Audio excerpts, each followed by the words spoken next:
This video is brought to you by Craftsy. Thank you to Craftsy for sponsoring this video.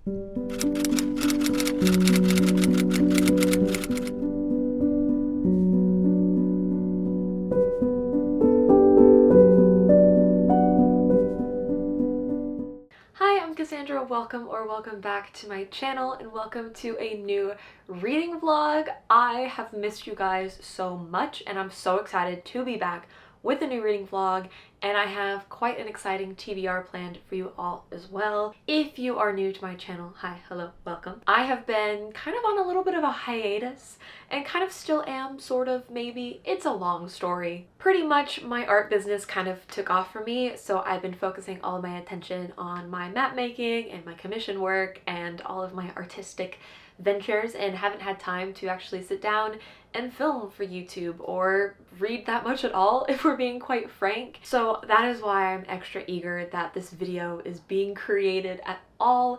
And like I said, a very exciting TBR that I want to go ahead and talk through. The first book being Atmosphere by Taylor Jenkins Reid. Now, I have kind of a funny story surrounding this book in particular, mostly because I thought that this book wasn't releasing until the end of August, and it's been out, I think, since the beginning of July or June.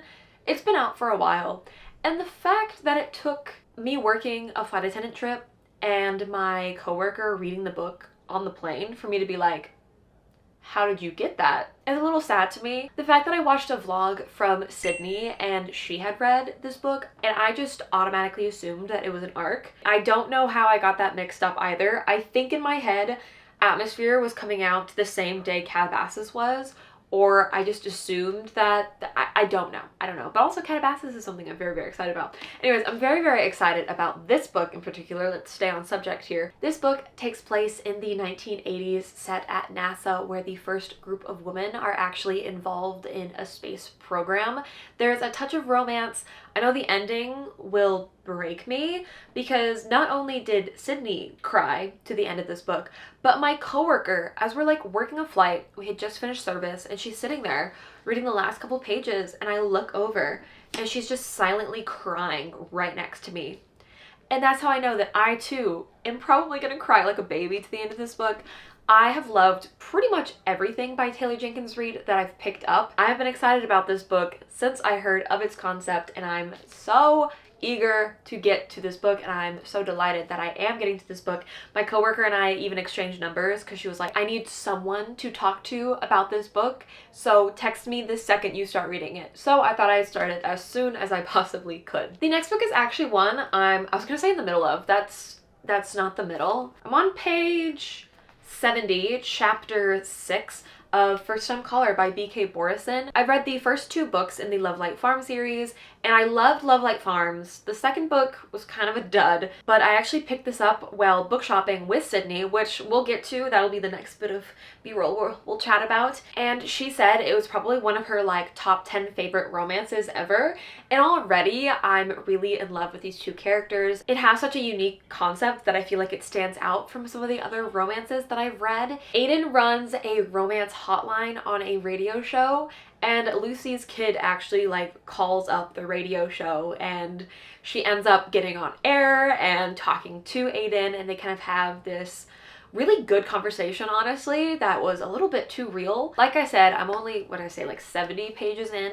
It is a little bit of a slower start, but again, I'm really enjoying these two characters, and I can't wait to see where it leads to. And then the last book on my TBR is one that I'll probably read via audiobook because the first one via audiobook was such a delightful experience, and that is Dungeon Crawler Carl. Carl's Doomsday Scenario, which is book 2 in the Dungeon Crawler Carl series. I know that so many people have been talking about these books and reading these books. I've been told by various sources, including Katie, that I am going to love this series, that I should pick up this series ASAP, and my goodness, every single person was correct. I am loving this series. I know I'm like one book in, but listen, guys. Carl and Donut have been living in my head rent-free. If you don't know what the series is about, let me have the honor of enlightening you to it. In book 1, we are following Carl, and by interesting circumstances, he ends up outside at like 3 in the morning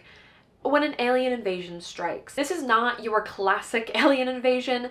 Essentially, all buildings, anything with a roof, tents, anything, get, like, crushed, as with everyone inside. And the survivors that were outside get invited to go down into this dungeon where it is an alien intergalactic game show that is basically a dungeon crawl, hence, like, the name Dungeon Crawler Carl. This is literally right up my alley in terms of the nerdiness, in terms of the wit and the dialogue and the humor. I have just not been able to stop thinking about this book or series, and I've been dying to continue it, and I thought, what better time to continue it than during a vlog, where I actually bought the first 2 books with Sydney. Now, how did I meet Sydney? Why did I meet Sydney? Why wouldn't I meet Sydney is honestly the real question. She was an absolute gem. But for context, I went to Indianapolis last weekend for Gen Con. I got invited to be a panelist and talk about map making with a bunch of fellow map makers, but we will talk more on that later. For this vlog though, overview, so many fun things. We're gonna go back in time, like I said, Gen Con, book shopping with Sydney, and then I have some fun projects and things that we're gonna do together, decorate my room a little bit more because if you didn't know, I moved. I want to finish crocheting. Okay, finish is a very absolute word. Maybe get a little bit more progress into crocheting one of my star blankets that I started at the beginning of this year. And speaking of crocheting, this ties together, I swear, but Pokemon has been like a hyperfixation of mine as of late, and my algorithm keeps showing me videos on TikTok, on YouTube, and all sorts.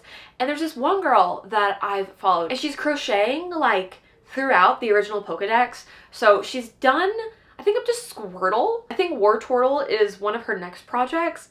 And I'm just like obsessed, and I'm like, I want to do that. I want to find out how I can do that. But seeing how I don't know how to read crochet patterns, let alone amigurumi crochet patterns, which I've also never crocheted amigurumi with yarn before, I decided to turn to today's sponsor, Craftsy. Craftsy is your online resource for all things creative. There's over 2,000 classes on Craftsy covering topics from knitting, crocheting, and sewing to baking and journaling. Shannon Leigh Ruhan had a lovely class titled Reading and Understanding Crochet Patterns, which is precisely what I was looking for. In their class, they broke down the elements that make up a crochet pattern, how to read each one, and how each one incorporates together to form a pattern in its entirety. I feel like I went from a spy trying to like decode secret messages to understanding the seemingly random abbreviations and numbers that make up an entire crochet pattern. I've yet to tackle my dream Pokemon crochet project, but Craftsy was there to provide all the tools and resources that I need. Craftsy's immense catalog has honestly given me inspiration for projects that I never thought to even try out myself. And they're constantly adding new classes for everyone can find the right project for them. The first 1,000 of you to click on the link in the video description or scan the QR code on screen will get a full year of premium membership to Craftsy for only $1.49, valid for new members only. I want to give one more thank you to Craftsy for sponsoring this video, and of course a huge thank you to all of you for constantly supporting me and my channel. Now let's do a little bit of time traveling and go book shopping with Sydney. Do a little like vlogception moment.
Like I said earlier, meeting Sid was literally so fun, so amazing. The only thing that sucked was we didn't have that many hours together, but the hours we did get together were absolutely phenomenal.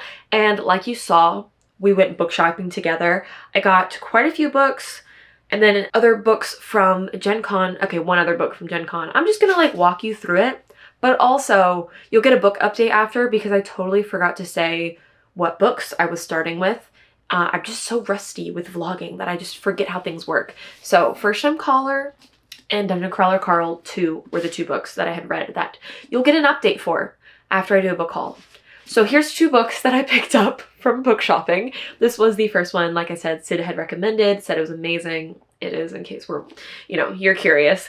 And then book 2 of Dungeon Crawler Carl. I also picked up book 1 of Dungeon Crawler Carl, and then the other day I picked up book 3 of Dungeon Crawler Carl. So yeah, I'm so addicted to this series, guys. Like, if there is one word to describe this series, addicting truly is the word. And then as I was wondering about Artist Alley and like the author's hall situation at Gen Con, Emma Wang was there and I was like, hey, don't mind if I do. This book has been on my TBR Blood Over Brighthaven for quite some time, and I've just been waiting to buy it because I don't like the solid red sprayed edges. I don't like any solid sprayed edge pages. Like, I don't mind when they're like decorative, but either give me blank pages or give me something extra. I don't need just a single color. It has a nice map in this too, and then she signed, customized for me, and it says Truth Over Delusion, which I assume ties into this novel. Very excited to read this. I don't know when I'm going to read this. Hopefully this year. I don't know. It's on my TBR and I'm so happy that I got my hands on it. And then something that is actually so exciting. My friend Cody, who is a fellow map maker, released his very first book, and it's called Fantasy Mapmaking. Oh, the Game Master's Guide to Fantasy Mapmaking. Sorry, there's like this long swirling text and I was like, is that the title of the book? Cody is literally incredibly talented. He is Dungeon Master Diaries on Instagram and on TikTok, and I am just so lucky to have my hands on a copy. He so kindly sent me one, and I cannot wait to properly like flip through and probably get some pieces of advice, to make, satisfying, to make my map making even better. So if you want to get into map making, this is a really good place to start, and I'm just so proud of him for, releasing a novel, and I'm just so lucky to have my hands on a copy for myself. So that is my book haul for this little section. Now we're going to talk about the next bit of B-roll you're going to see, which will be probably a little bit of a short section, and it's when I went to Gen Con. Like I said, I got invited to be a panelist at Gen Con with a couple other map makers / a professor of geology, which was great, and then Doug, who works for D&D Shorts, and then Kirsten, who is Wildcraft Maps. I'll make sure I pop up all their handles and everything on the screen for you guys to go follow some very talented people. It was an amazing convention, and I didn't get that much footage because I was just like living in the moment, but I ended up going 3 out of the 4 days. The only day I skipped, I think, was Thursday because I had just flown in and I was like, no thank you, I want to sleep. And then Saturday, I did a peruse around Artist Alley. And honestly, one of the main reasons I didn't get that much footage is because Gen Con is the biggest like TTRPG board game convention in the States. And it was like elbowing through a sea of people to get anywhere. Wandering up and down like Artist Alley, it was like standstill 5 o'clock traffic. It was crazy. It really was. I met some amazing artists though. I also bought so much artwork, which I will show later. I feel like back-to-back hauls is probably a bit too much yapping from me. I got to meet so many incredible people at this convention, and I will definitely be back next year, hopefully running some workshops and doing more panels with my fellow cartographers. So it's just a phenomenal experience, and I just wanted to like share some clips from the panel with you all. It is entirely out of focus, which absolutely breaks my heart because I clicked the focus and then I think I clicked it again so it unfocused.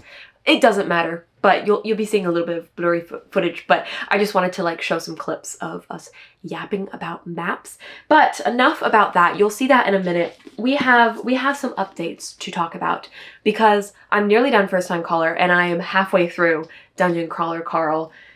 Carl's Doomsday Scenario, I need to call it what it is. I read a huge chunk of this one yesterday afternoon. I didn't think I would fly through it as much as I did, but once things started picking up, I like could not put it down. I think I was like slow going because I had started reading it while I was at Gen Con after I had bought it, and I was kind of like picking at it, but I was tired. It was a busy convention weekend, so to have time to actually like sit down, get comfy, and dive into the story was absolutely phenomenal. I am on chapter 26, which is page 323, so I have just under 100 pages left, and things are going swimmingly at this point. The flirting, the banter, the wit, the dialogue, everything that I love in a romance book is in a romance book. The yearning, I'm like, thank goodness. Like, it's been so long, I feel like, since I've read a good romance book where there's actually like yearning and tension and like flirting, and they both have acknowledged that they have crushes on each other, but they both don't think that they're right for each other. And you're just over here as a reader like hitting them on the head with a bat, being like, no, like, look, you are perfect for each other. Like, how could you not be? You're absolutely obsessed with each other. Just accept that. And please, please, it's amazing, truly. And I've heard from a lot of people, from some of you and then from Katie as well, people who aren't really a fan of romance books tend to really like this book. And I think it's because yes, they're like obsessed with each other, but they still have like solid personalities and depths outside of just them liking each other. Like that's not their only personality trait. Like who they are as people, their careers, how they meet, their lifestyles, and just even their family dynamics are just so unique to the story and really lend itself well to like authentic character development and characters who feel real, you know? It's been delightful to hang out with Aiden and Lucy, and I'm very, very excited to finish it and see how things wrap up.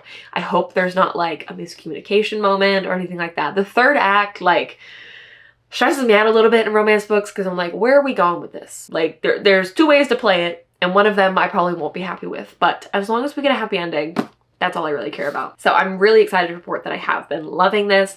And then as for Carl's Doomsday Scenario, I've been listening to the audiobook today while working on some work. I listened to it some last night as well while doing some work, and I am now over halfway through it. I'm on chapter 14, page 163, and like I said earlier, this series is so addicting.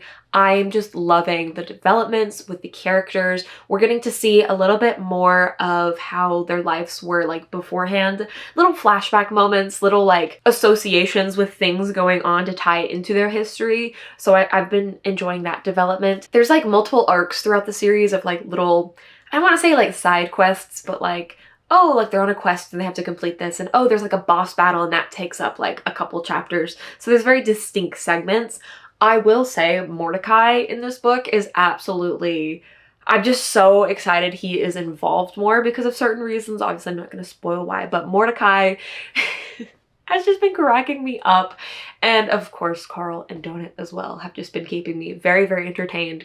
It is such a good series, truly. Like, I cannot recommend it enough, especially if you jive with the humor. Some of it goes, you know, a little bit out of pocket, a little bit like, okay, do we need to go that far? But most of it just has me laughing, which was, you know, super fun when I'm like alone at home, like working. But when I'm like out at a coffee shop listening to the audiobook, like giggling out loud, I'm like, people don't know that I'm listening to a fabulous and funny book series. They just think I'm laughing at air. Who knows? I don't care. It's just a really fun series. I don't have much to touch on past that. Like I said, we've gotten more character development, a little bit more fleshing out of the world as well. Politics are slowly coming into play, and I just cannot wait to see where this ends up. And the fact that I already own the third one, I will probably be getting the audiobook as well for that because I can't not listen to the audiobook for these. It's just too good, guys. Like, if you do read the series, I at least recommend giving the audiobook a try. Anyways, enough yapping, but those are my updates. My plans are to finish First Time Caller today, and then I don't know how much further I will get into Carl's Doomsday Scenario. I literally just plan on doing work for the rest of the day and then listening to the audiobook. I'm only listening on 1.5 times speed, which is kind of slow because I usually do like double speed, but again, the narration is phenomenal, and I can't slow it down too much because then it's too slow, but then I don't want to speed it up too much because then you lose the effects that the excellent narration gives you. But that is the plan, and like I said earlier, we're gonna go back in time one last time to Gen Con, so I hope that you enjoy these clips, and I will come back with you with an update after I finish First Time Caller and maybe finish Carl's Doomsday Scenario.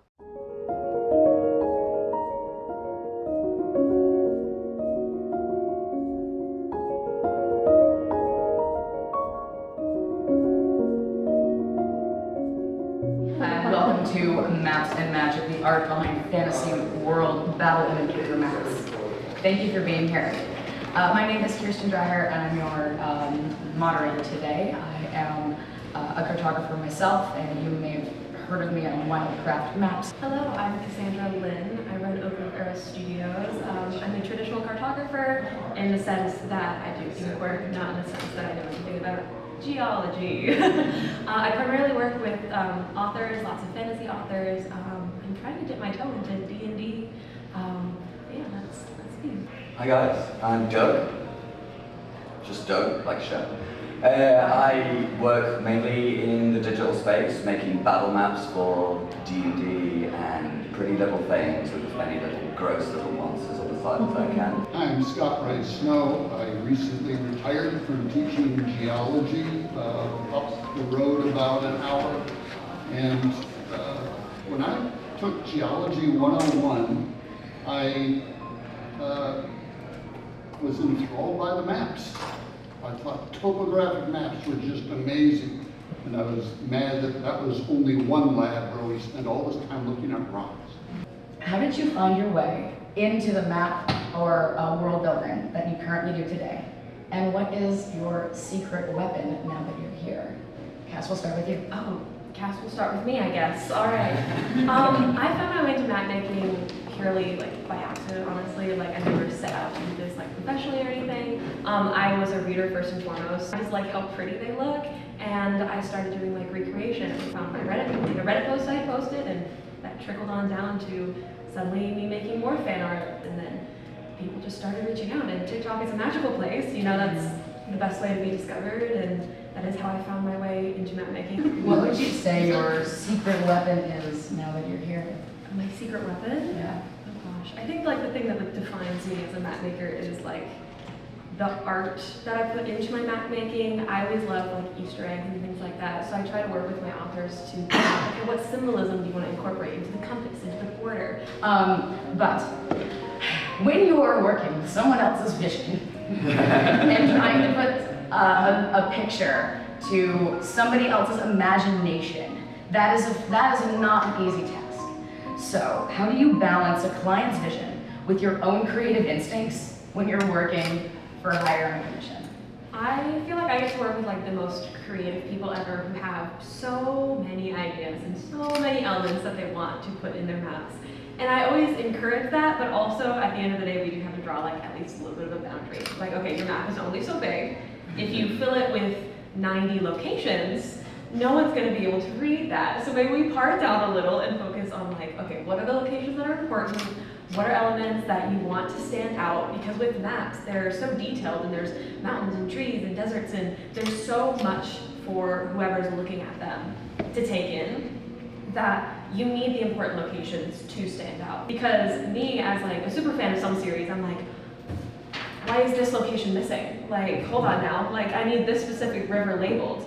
And that's how authors feel about their work, is they've crafted this entire world and they want every little detail that they came up with, because it's a lot of work to write a story, to world build anything, and you want all of that conveyed. Typically, rainforests aren't in the middle of deserts. Correct me if I'm wrong. I explain the geography and geology that I do know, but if they decide that no, I want that lone mountain, because Lord of the Rings have that lone mountains, and everyone thinks that lone mountains are, that they're there. It's totally normal. And again, it's a fantasy world. So at the end of the day, does it really matter if it's not geographically correct, right? It's your world. So I think looking at maps, they can tell their own story, and it's storytelling in its own right. One of my favorite maps is from the Stormlight Archives, and it's called Roshar.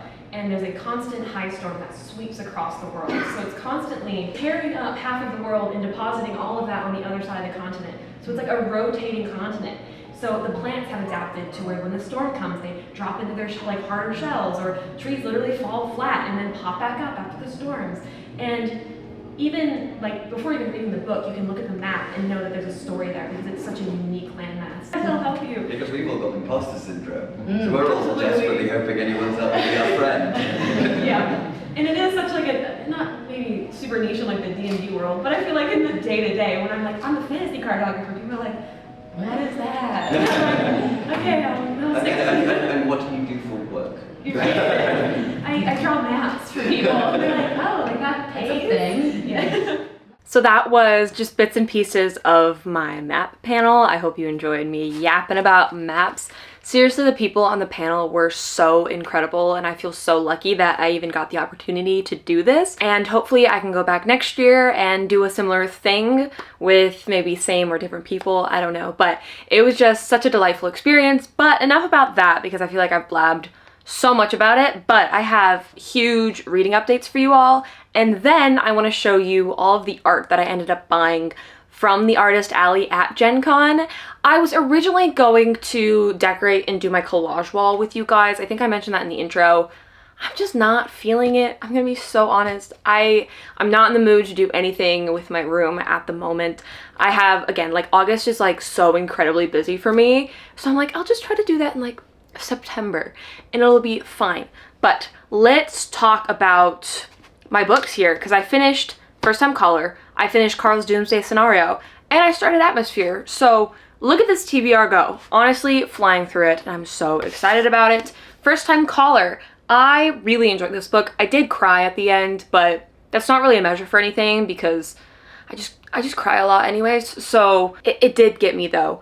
I can't say this was a 5-star read for me. It is a very high 4.5, however. And that's because I just started to feel a little bit of a disconnect near the end. I don't know if it was a me problem or a writing problem, but these characters were so fun. And then I think it was probably around like the 3rd act breakup, whatever, which wasn't even that bad, honestly.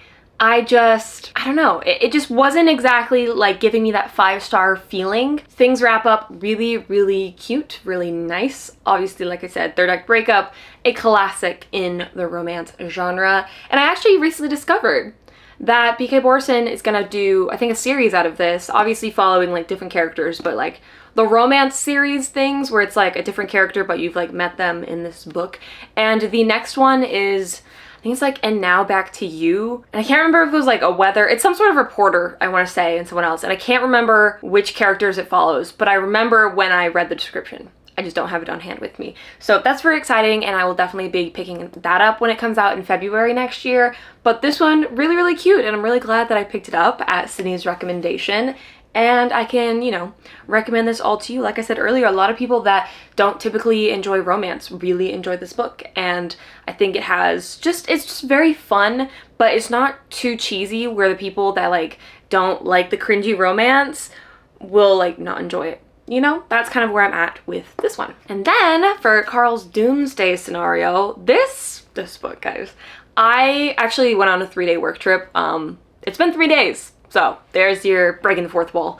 But I was trying to do nothing but listen to this non-stop, and I can't obviously like wear earbuds at work, but my gosh, did I want to break my work rules just to finish this book, because I was listening to it at the hotel, having a grand old time, and then I get to the airport and I'm like, I have to wait for the rest of the day to finish reading this book because things got juicy. Some player advantages and biases are kind of showing. There's corporations that are running this game show, and then there's another corporation trying to do like kind of a hostile takeover situation because one of the companies is like low on funds. It's a whole thing, but it's making it so interesting. And then we have characters outside of the actual like game show they get to interact with because they go on interviews and have like a publicity manager, and they are sprinkling some very interesting details that Carl and Donut wouldn't know of otherwise. We also have a little bit of an addition to the group, which is going to be very interesting to see how that dynamic shifts in the coming 3rd book. Now, everyone says the series gets progressively better and better and better. It's not that I didn't love this book. It was a 4.75, which is very, very high. I just really enjoyed the first one. a lot, not a lot more, because obviously there's not a big difference between a 5 and a 4.75. There were just little sections in this book that kind of lost me for moments, or I was kind of bored and I wanted things to kind of wrap up a little quicker than they did, but nothing like atrocious as so. Again, a 4.75 is still extremely high. However, I am so excited for the third book in the series, because from what I've heard, book 3 is like an absolute banger.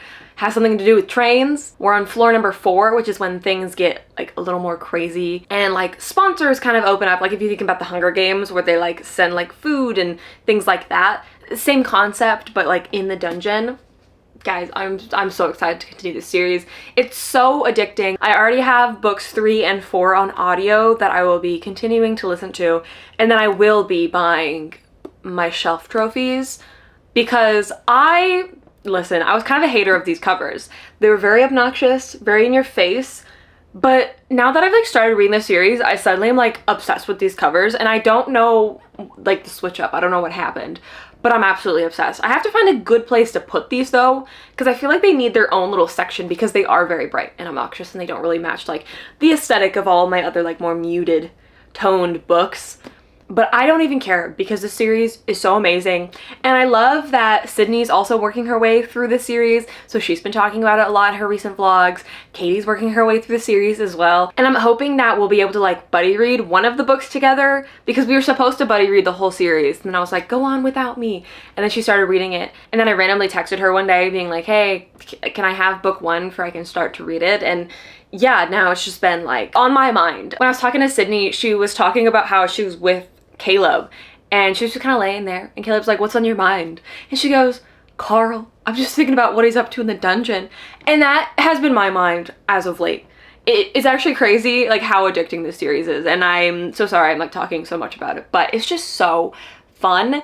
And other than like the Veronica Speedwell series, which is like a series that I have binged through, like I read books 2 through 7 in like 2 or 3 weeks. Like it was a crazy time.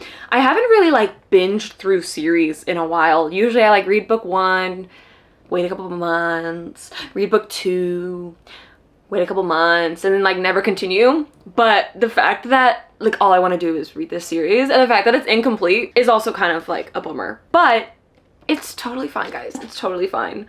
I'll just be thinking about nothing but Carl. Now, Atmosphere, Taylor Jenkins Reid. I have started it, not much. I literally just read for like 20-30 minutes last night and made it to page 42. It doesn't really have chapters, so I can't give you that reference point. But yeah, like I said, page 42. And nothing's like super captivated me quite yet. We've established kind of our main cast of characters, because the way that this story opens is actually with, how do I like, it's something happens in like the future, and then it flashes back to the past, and then it's like working its way, I assume, up to the future. I don't know if it's like a back and forth situation, but the opening was kind of like, whoa, something's happening, you don't know these characters, whatever, and then it flashes back and suddenly you're learning about these characters and getting to know them, and you're like, oh, that delayed like pain. I'm gonna read more of this today. I'm gonna read so much more of it today that the plan is to finish this today. I'll let you know my plans now, and then I'll do my little art haul. Okay, I say little, I bought so much art, guys. I have the audiobook for this because it's on Spotify, and I think they give you like 10-15 hours a month, something like that. So I was like, perfect, I can listen to the audiobook, because I mentioned that I wanted to crochet more of my blanket, which I very much so do. I don't know how long I'll spend like listening to the audiobook, maybe an hour, maybe 2, it just like depends on the vibe. And then I'll give you a little bit of an update, do some more reading. Hopefully I'll finish this today, because I leave for Texas for a week and this video needs to be done before I do that. So let's read the entire book today. But first, let's do an art haul. I really hope I don't have to take these all out of the plastic, because the shine. Okay, yeah, that's not bad. This is a book cover. I don't remember the book, but I didn't know it was a book cover. It looked vaguely familiar, and then I was like, I want that. But then I knew this was a book cover. So the artist that did You Mean the Nightmare Painter was at the convention, and I got this like holographic art print. Yeah, I was losing my mind. I did a double take. I immediately was like, take all of my money. I need that art print in my possession.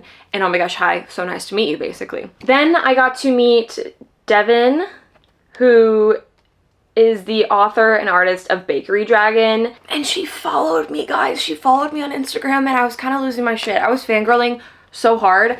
I gifted her my avatar map, and she literally like had me sign it. So that was really, really cool. This is another piece by her. Incredibly talented. Love it. Cannot wait to add it to my collage wall. And then this one as well, I just have had my eyes on since she posted it on Instagram.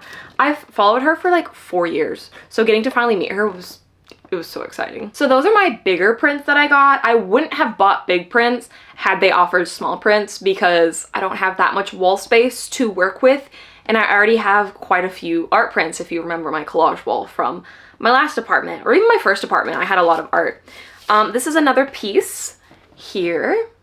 Stunning, amazing, no notes, love it. It was like creepy, and then it was like sea-esque, and I was like, I need it, thank you. And then we have this little guy. And then this was a freebie when I bought Blood Over Bright Haven. She put it in the book, and I was like, love it, thank you, love free stuff, and I love the holographics. And then there was this artist that, again, I did like a double take because I had bought art from them 4 years prior off of Etsy, and I was like, I have to buy more, obviously. So there's this, which is just so fall-esque, and I love it so much. And then she had like a whole fairy collection. Whoops. She had a whole fairy collection, and these are the two that I ended up grabbing, and they're like, I think based off of stones or something, which is really cool. And then this is her her thank you card as well, so like an extra like bonus art piece, which is always super cool. These were actually the last thing that I bought at the convention. I still have more to show you, sorry, but I was walking to where our panel was the day before our panel was. That way I like could route it out in my mind, which was so funny because I ended up going a different way than I did when I mapped out my route. And then I got lost day of, and I was like frantically trying to find it. That was super fun. Anyways, unrelated, but they're like magic cards, or just like energy cards. Mountain, forest, island, and my favorite, which is swamp. And I was like, I can scatter this like about on my collage wall, or I can put it on my desk or something. I was just like, map related art prints. I draw these things. I don't know. They were just shiny. The holographic got me. I'm not gonna lie. And then we have an artist who I was like, I have to tell this story because it's kind of embarrassing, but it's also kind of funny, but maybe it's not. I'll let y'all decide. Essentially, Inkwell Illustrations does YouTube videos and posts on Instagram, and he does like Twitch live shows, and I followed him for years, and I'm just like obsessed with his art style. And I've been wanting to buy things from him for years, but I wanted to buy them in person for I could have like that kind of interaction and what have you. So every time I passed his table, he wasn't at his booth, which is classic. Like I watch all of his vlogs, and he's like constantly like never at his booth. So I knew this was a thing. So I couldn't find him. It was like the last 30 minutes, 15 minutes before like Artist Alley closed on Saturday. And I was talking to his helper, who was so bloody sweet. Oh my gosh. And I was like, well, like, I'll just try my luck tomorrow, whatever. And I turned the corner, and he's like right there. And instead of being like, oh, like, are you Dustin from Inkwell Illustrations? I just like jump him. I'm like, hi, sorry, hi, YouTube, sorry. I like forgot how to have a normal human interaction, which is like so embarrassing to think about, but like, it happened. What can I do to change it other than like tell everyone on the internet that it happened and then laugh about it? So that's what I'm doing here. And then we finally got to like actually having like a good conversation, and we like walked back to his booth and like continued talking, which was great. I'm glad we like steered it back into the right direction because my God, did I butcher social interaction that day. Here's some of the art pieces that I got. So I got 3 in this like square format. And I just really love his like very, very distinctive color palette. He has very recognizable artwork. And I wish I could have you like hold these, because like first off, like the thickness, that thing ain't bending at all. And then it's like a smooth matte feeling on the back, and it's just like, it's so satisfying, guys. I really want to like message him and be like, so what paper are we working with? Because I don't even know what art I would put on this like paper. Like I feel like my art's not at the quality that it needs to be on this quality of paper, but maybe someday. And also it has like gold holographic. And again, I'm just like an absolute sucker for holographic. Same with these here, and he actually signed all of these, which was very sweet. And Once again, very distinctive color palettes, lots of teal and orange, and beautiful. And then this Misty print I actually watched on the live show, and I was gonna get the big version of it, but then the little version had like the holographic bits, which was so cool that I was like, well shoot, I need to buy that then. So I spent an obscene amount of time in the artist alley, and also just like an obscene amount of money buying art. But I'm supporting small businesses, supporting artists that I've been following for years. The good news, the bad news. I'm going to Dragon Con at the end of the month, which is really fun. I'm very, very excited. It'll be my first time at Dragon Con. And honestly, I'm just going from 0 to 100 with my convention experiences, because I went, you know, to Gen Con, which is like the largest, like TTRPG, whatever. And then Dragon Con is also like massive, like spread out amongst different hotels. And I wasn't like a convention goer. I've been to 2, maybe 3 prior. So I'm just really going at it. Anyway, I just say that because there's an artist alley in Dragon Con with some very, very talented people. And I fear that more cash may be spent. But that's future me's problem. Anyways, enough yapping about not book related things. I feel like half this vlog has been books, and then the other half has been so much other things. So like I said, I'm gonna do some crocheting, listening to the audiobook of Atmosphere. So I'm going to go ahead and grab my blanket, grab my crochet supplies, and also get to reading / listening to Atmosphere.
An update. I'm not quite done, but I'm nearly done. I ran out of yarn. As you can see, this is all I have left of the color, and I still have a long way to go with that round, and I'm debating frogging the last 2 rounds I did, because I think I have 1 color left that I could end this blanket on and just call it there, because if not, I'm gonna have to buy an entirely new skein of yarn, and I don't know if I want to spend like $5 for just like half a round adding onto this blanket, or if I should just frog this completely and like call it how it is, because it is really big already. I just was like, maybe I'll make it a little bigger. I just would love to actually like finish one of these. My other star blanket that I made at the end of last year, my very first one, it's quite small, but I use it a lot, mostly as like just like a lap blanket, versus like this one would be nice to have like as a proper like couch throw blanket or like a bed, whatever. But it's funny because I don't think I'm gonna use this much. I'll probably use it like throughout September, like the beginning of September, but then I wanna make a new one for fall. And if you're like, Cass, didn't you wanna do other crochet projects? Didn't you talk about that earlier? Yes, I will. Unfortunately, the star blanket is super duper addicting, and I would love to have one that's fall-esque for my room. And the conversion of my room from like summery, springy to fall is always the best time. And I have so much decor that I bought last year. So instead I'll spend a bunch of money on yarn to then take hours making my own blanket. But that's a later project. Like I said, I'm reaching a point where I'm almost done. And I think emotionally I'm about to be done in. If we're being so frank here, I have just been heartbroken this entire book in like the best and worst way possible.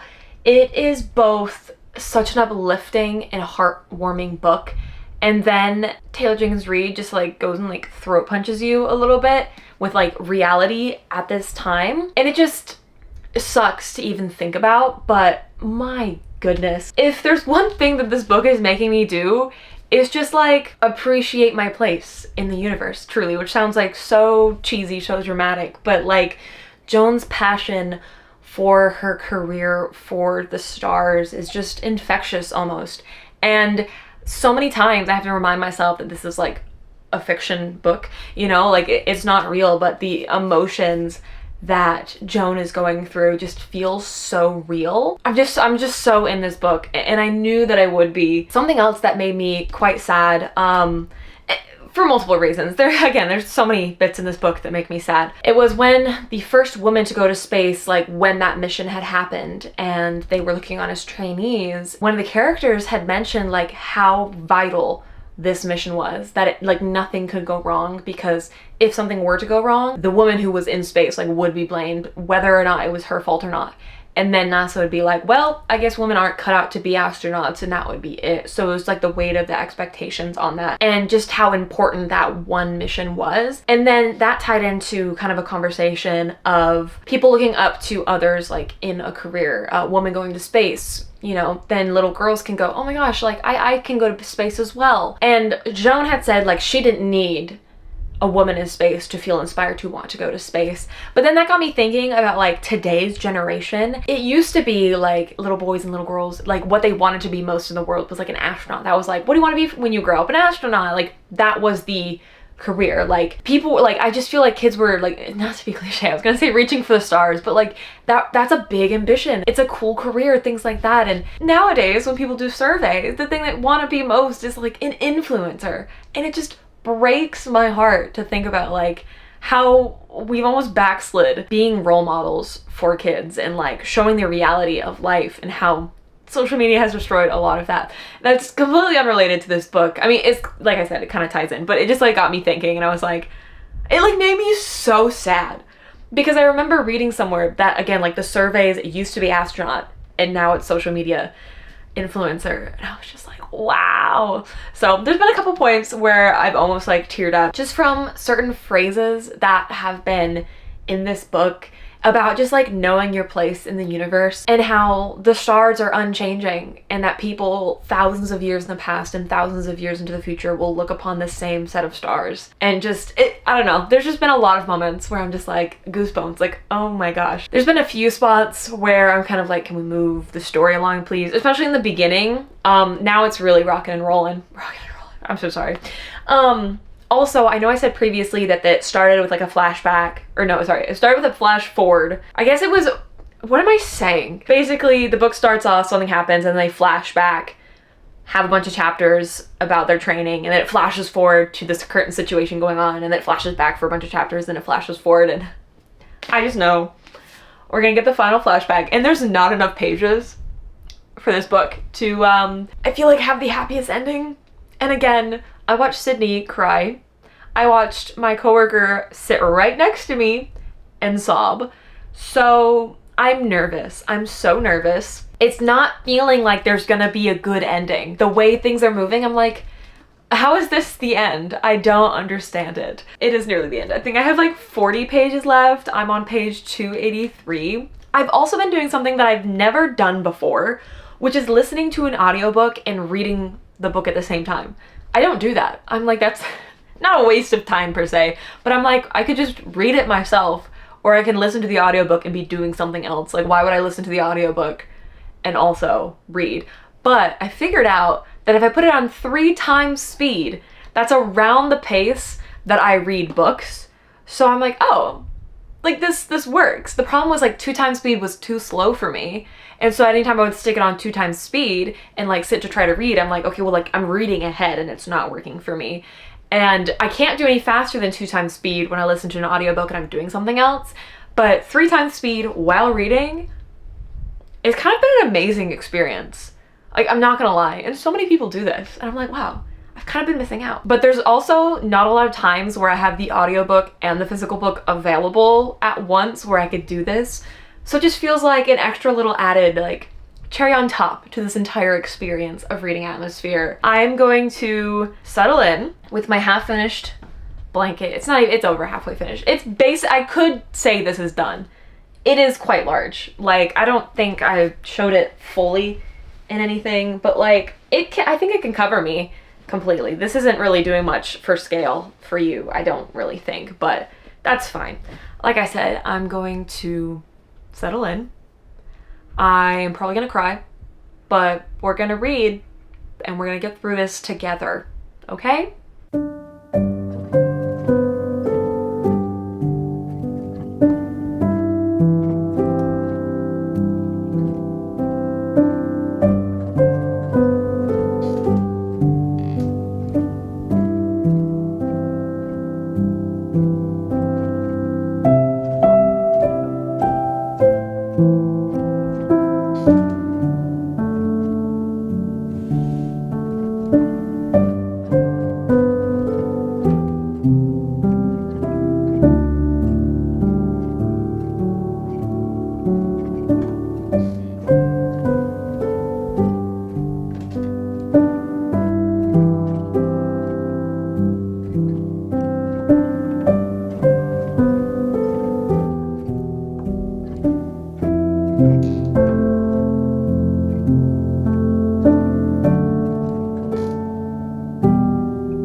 I'm fine. Why wouldn't I be fine? Everything is okay.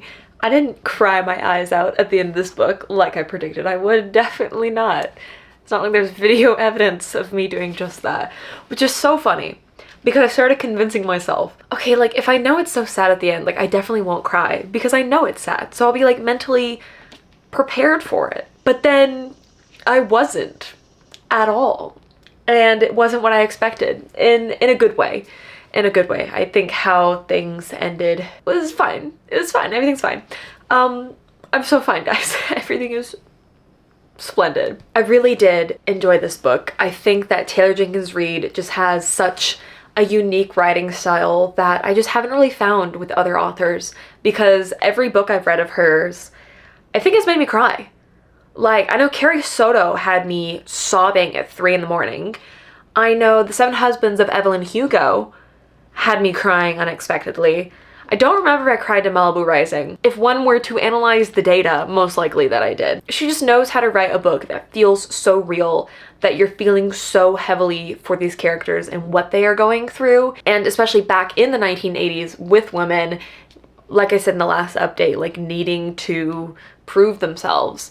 And also other things. I don't want to spoil like anything in this book, because I think the best way to go into this is like by not knowing too much about it and getting your feet knocked out of you like it did for me, because I just knew that, you know, this followed Joan and her love of space and her being a part of the NASA program. But I think the lessons learned truly were so much bigger than just like achieving your dreams. The moments that came after Joan achieved her dream of going to space are the ones that hit me the most, honestly. Like, this whole book was just phenomenal. Not quite a 5-star. I didn't give me like that 5-star read, but definitely like a 4.5. Oh man, yeah, I felt this one. I did. I really did. The fact that I've cried reading 2 out of the 3 books on this TBR, maybe I'm just in a wishy-washy mood because I missed you guys. Maybe that's the problem, honestly. What a time. What a time. Anyways, I'm here also to wrap up the vlog so that you guys can actually see this vlog, which is so very exciting. The other book that I cried to was, of course, First Time Caller, which I also gave a 4.5. So 2 very amazing books, 2 very amazing love stories that just phenomenal. And then we have Carl. I love Carl. I'm so excited. Sid just texted me. She's finished the 4th book and she's on the 5th one. And I quote, "If you thought you were obsessed now, then you definitely will be on the 4th book." So I need to just get back into reading Carl. I will be listening to book 3 on my own time on my flight to Texas. I feel like I'm gonna fly through it very, very quickly. So I hope that you enjoyed getting to hear my thoughts on book 2, because I fear that you may not hear my thoughts on the rest of the series, because I don't know if I'll still be in the middle of the Carl series by the time I film my next vlog. And there will be more vlogs from me hopefully in September. I got September off from flying, so if I can catch up with my commissions, which I'm very, very far behind on and very stressed about, I should be able to get a video out for you guys, hopefully a video or 2 out for you guys. And I miss you all so much. I hope you are doing well. I hope you've been reading some phenomenal books since I've been gone.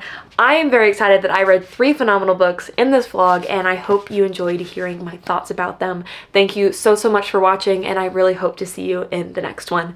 Toodles!